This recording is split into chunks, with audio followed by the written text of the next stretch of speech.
ജിഞ്ചിബർ അഫിഷനേൽ എന്നറിയപ്പെടുന്ന ഇഞ്ചി തെക്ക് കിഴക്കൻ ഏഷ്യയിൽ നിന്നുള്ള ഒരു പുഷ്പസസ്യമാണ്. ഇതിന്റെ ഭൂഗർഭ തണ്ടുകളായ റൈസോമുകളാണ് സുഗന്ധവ്യഞ്ജനമായും പരമ്പരാഗത വൈദ്യശാസ്ത്രത്തിലും വ്യാപകമായി ഉപയോഗിച്ചു വരുന്നത്. മുൻ എപ്പിസോഡിൽ ഇതിന്റെ പ്ലാന്റിംഗ് ആൻഡ് കെയർ വിശദമായി പറഞ്ഞിട്ടുണ്ട്. തുടർന്ന് വരുന്ന എപ്പിസോഡിൽ ഇഞ്ചിയുടെ വിവിധ രാജ്യങ്ങളിലെ ഭക്ഷ്യവൈദ്യ ഉപയോഗങ്ങൾ പ്രതിപാദിക്കാം. ഇവിടെ ഇഞ്ചിയുടെ ചരിത്രം, വിപണനം എന്നിവയാണ് ഉൾപ്പെടുത്തിയിരിക്കുന്നത്. വിവരങ്ങൾ വിശദമായി അറിയാൻ വീഡിയോ മുഴുവനായും കാണുക. കൂടാതെ ഈ വീഡിയോയെക്കുറിച്ചുള്ള നിങ്ങളുടെ അഭിപ്രായങ്ങളും പ്രതികരണങ്ങളും നിർദ്ദേശങ്ങളും ലൈക്കായോ കമന്റായോ രേഖപ്പെടുത്തുക. ഒപ്പം മറ്റുള്ളവരിലേക്ക് ഷെയർ ചെയ്യുക. ഇതുപോലുള്ള ചെടിയെക്കുറിച്ചുള്ള വിജ്ഞാനപ്രദമായ വീഡിയോകൾ തുടർന്ന് ലഭിക്കുന്നതിന് ഈ ചാനൽ സബ്സ്ക്രൈബ് ചെയ്യുക.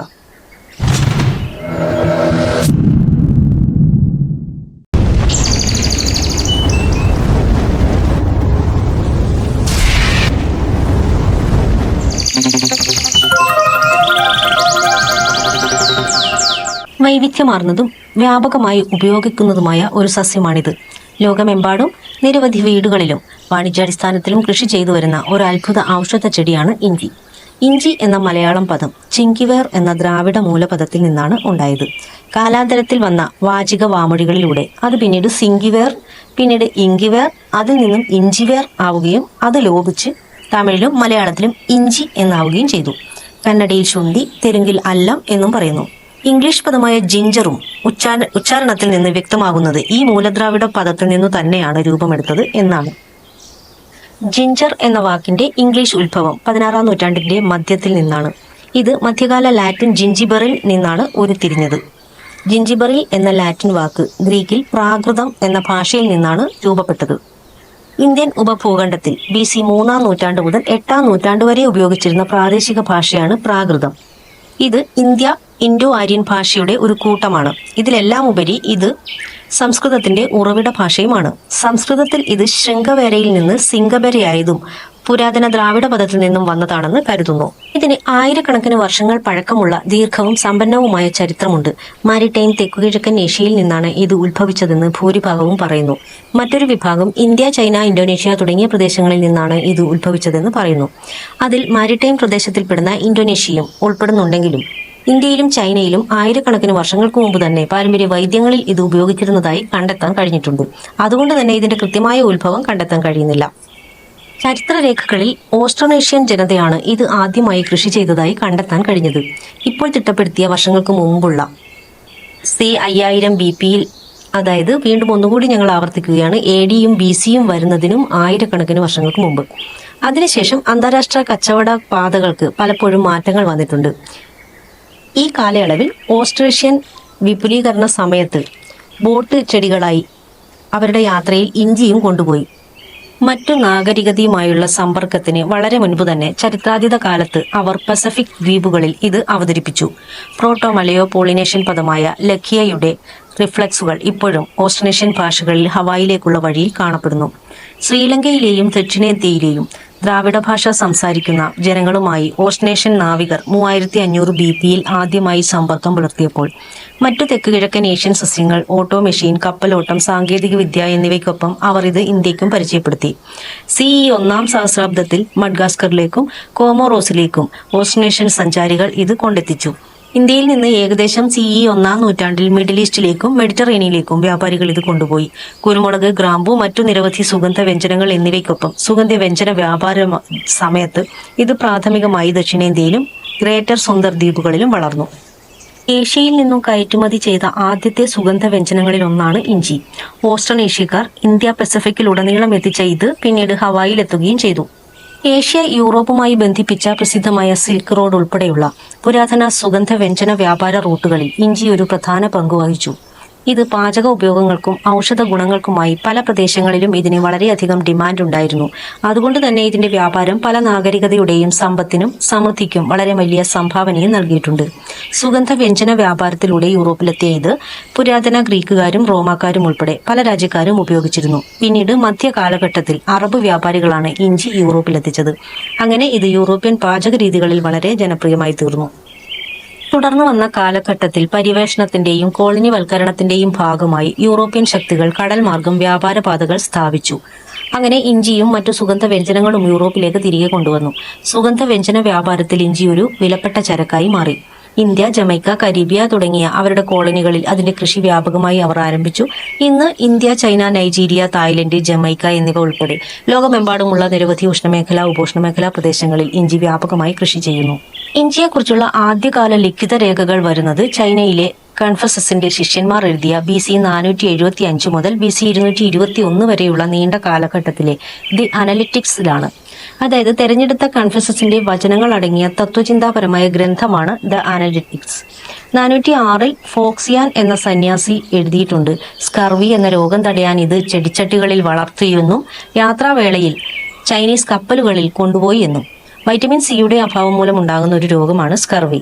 സോമ രാജവംശകാലത്ത് 960, 1279 കാലഘട്ടങ്ങളിൽ തെക്കൻ രാജ്യങ്ങളിൽ നിന്ന് ചൈനയിലേക്ക് ഇഞ്ചി ഇറക്കുമതി ചെയ്തതിന്റെ രേഖകൾ കണ്ടെത്താൻ കഴിഞ്ഞിട്ടുണ്ട്. അറബികൾ മെഡിറ്ററേനിയൻ പ്രദേശത്തേക്ക് ഇഞ്ചിയെ പരിചയപ്പെടുത്തിയതായി ഗ്രീക്ക് വൈദ്യശാസ്ത്രജ്ഞൻ ഡയോസ്കോറസും റോമിലെ പ്രകൃതിശാസ്ത്രജ്ഞനും നാവികസേനാ മേധാവിയുമായ പ്ലീനി ദി എൽഡറും രേഖപ്പെടുത്തിയിട്ടുണ്ട്. അറബ് വ്യാപാരികളാണ് ഇഞ്ചിയുടെയും മറ്റു സുഗന്ധ വ്യഞ്ജനങ്ങളുടെയും വ്യാപാരം നൂറ്റാണ്ടുകളായി നിയന്ത്രിച്ചിരുന്നതും 2000 വർഷങ്ങൾക്ക് മുമ്പ് ഇന്ത്യയിൽ നിന്ന് റോമൻ സാമ്രാജ്യത്തിലേക്ക് ഇത് കയറ്റുമതി ചെയ്തതും. 150-ൽ ശ്രീലങ്കയിൽ ഇഞ്ചി ഉൽപ്പാദിപ്പിക്കപ്പെട്ടതായി ജ്യോതിശാസ്ത്രജ്ഞനും സംഗീത സൈദ്ധാന്തികനുമായ ക്ലോഡിയസ് റോളമി വിവരിച്ചിട്ടുണ്ട്.